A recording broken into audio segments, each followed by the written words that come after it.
Welcome, everyone. This is Andrew Wright, and I am from True Code Sports Talk, and this is going to be our second episode of the Sanger West podcast. I am super excited to be continuing on doing this. I love talking about sports, and especially sports that I'm highly involved in right now. So I'm really excited about doing this today, and I hope you guys are excited to listen to it. So let's get into it. So, Sanger West football again. They played on Thursday.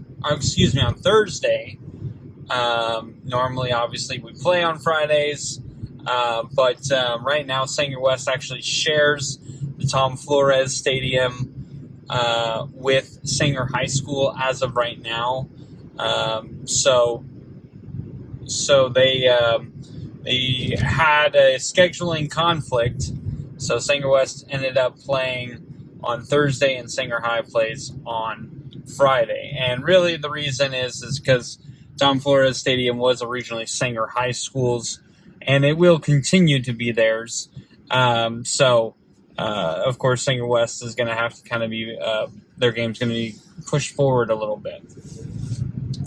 But anyway, it was a blackout game, which was really cool. The jerseys that Sanger West had, they were actually really, really nice. Really enjoyed them. The coolest thing about it is usually in high school you don't get your last name put on the back, but here they did end up getting their last name put on the back. So that was really, really cool.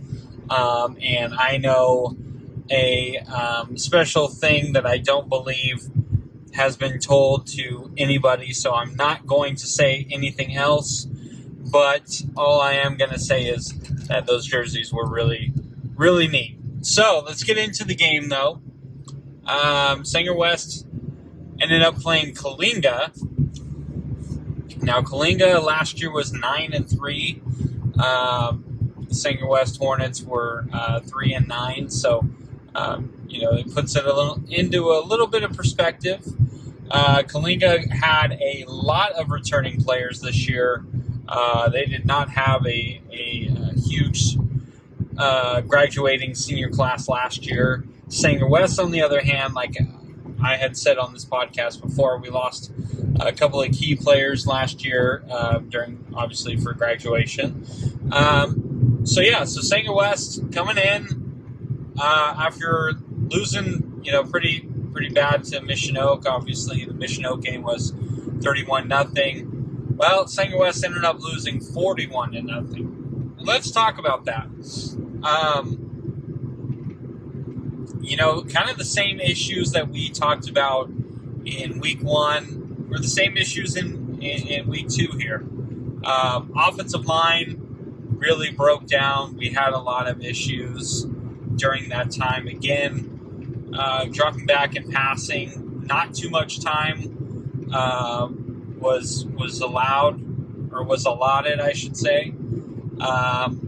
And there were a lot of pass plays where you could kind of see the adjustment being made by the coaching staff, having to roll out, making a lot of rollout throws, to one side. And as much as you don't want to do that, at the same time, sometimes it does open up a few things for the offense. So, in the end, it was okay. But, this is the thing that I saw against Mission Oak that I saw in this game against Coalinga. And what I saw was Sanger West is able to move the ball. The offense can move the ball. But what was the issue in week 1 has still been the issue here in week 2, and that is that we're having some dumb penalties, holding penalties, false start penalties, personal foul penalties. I didn't end up counting how many fouls were on both teams, how many penalties were against both teams. But, it did seem like Coalinga was getting called for more, but not as egregious, if that makes sense. So it felt like more false starts were called against Coalinga than Sanger West. But at the same time, you talk about the mistakes when you're down by a lot. If you have a few mistakes here and there, you may allow the other team to score a couple of points here and there. But when you're talking about you're being down big, you making mistakes actually will make it worse for you. And that's what it seemed like it happened in this game. It felt like Sanger West would take one big step forward and two very big steps back every single time. We'd get a successful play where the ball was starting to get across the 50-yard line. It looks like, hey, this defense is struggling to cover us, whether it be from the run or from the pass. But then, two giant steps back. It was just, it was a little unfortunate. So, and then, of course, we ended up having, Brendan Hall ended up having 2 pick sixes. One was, one you got to say it was his fault. He stepped back to throw. He really did stare at the receiver. Although I would still say it was a great read by the safety. I mean, the pass was open if the safety didn't see what was transpiring. So, you could say, yeah, that's Brendan's fault. But at the same time, I do think it was a great play by the safety. So you can't take anything away from him on that one. And then, of course, you have the other pick six, which was a great play by, I believe this was the safety as well, a different one, not the same one. He played it perfectly and went up and got it, and it was a deep pass by Brendan, so it was a 50-50 ball, so it wasn't a bad throw, and it ended up, they ended up picking it off, and unfortunately ended up taking it to the house. And like I said, it wasn't a bad throw, and Sanger West was right there. I mean, I felt like they were going to tackle him and stop him, but then it kind of turned into a pick six, which just happened randomly. I mean, he made one little cut, and the whole team was on one side, and this kid was, for Coalinga, I'm trying to remember his name, but I know he was number 1, and boy, that guy was fast. He was incredibly fast. That kid was so athletic, very good player. I could see him possibly making it into at least junior college, and doing some damage and getting better and stronger. And if he does that, that's going to be really good. He's going to be a really good player. So yeah, all of that combined, it just a lot of. It started off with a lot of negatives. Coming into this game wasn't, no points were scored, and unfortunately we're through 2 weeks now, and we still have not scored offensively or even defensively or a field goal. So, something is going to need to give a little bit. I think, unfortunately, Sanger West is kind of running into, that seal. We need to break that seal of offensive production to really get something going here. So, like I said, it was starting off negative almost right away, unfortunately. But some positives that I do want to bring up, and first and foremost, let's talk about some of the players. Just like last week, Aaron Cox Jr., he had an amazing game again. He was, every time he touched the football, every time they handed it off, good things happened. Malachi Young, he got a little bit more running, and boy, oh boy, was he good. He was very effective as well. Another shout out to a senior, TK Cha.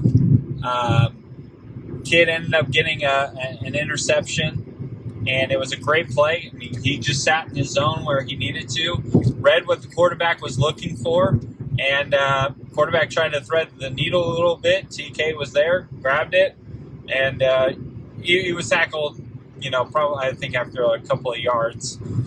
So he was pretty much tackled immediately. So good little play there by TK. A big shout out to him.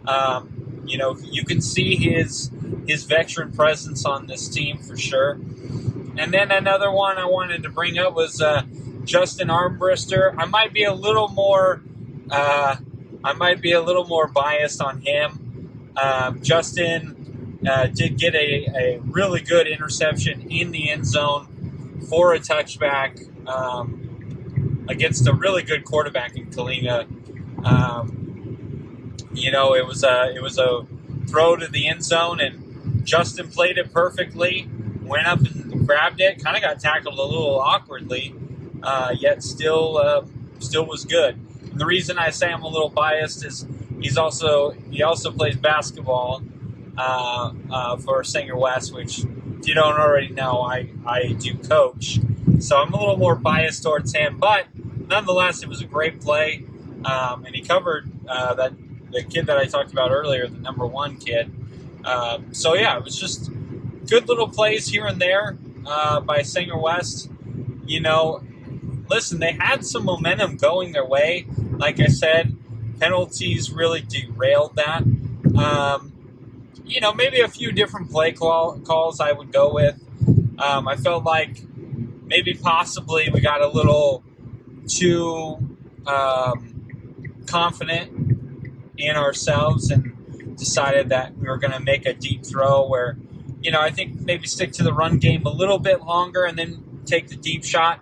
Just little things. Again, I'm not criticizing the coaching staff here. I'm not saying that they're going to, that they did everything wrong. I'm not saying that. I'm just saying, me personally, maybe stick with the run a little bit more and then take a shot. That's just my personal preference. Like I said, it's nothing that I think that they did wrong or, just didn't see. It's just something that I took away that maybe I would have done slightly differently. But overall, I don't think – and you look at the score and you think about it and you're like, well, defense really struggled.